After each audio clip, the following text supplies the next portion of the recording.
নিজেকে জলের মতন তৈরি করো, যেন সব জায়গাতে গিয়ে মানিয়ে নিতে পারো। যখন খুব জীবনে বোঝাপড়া বেড়ে যাবে, তখন একদম প্রচুর জোরে ধেয়ে আসা নিজের সমস্ত বাধাগুলোকে ধুয়ে দিয়ে আবার শান্ত নদীতে পরিণত হবে।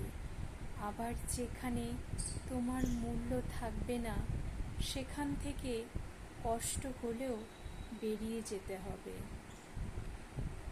যেখানে বাষ্প প্রতিনিয়ত বেড়ে যেতে থাকে, আর সে তোমাকে সবটুকু ভালোবাসা দিয়ে ঘিরে রাখে না, তার জীবনের বৃষ্টি হয়ে নেমে আসে শান্তি দিয়ে। জলের গুণ অনেক জল শরিকের মতন আমাদের জীবনে অনেক কিছু শিখতে হয়।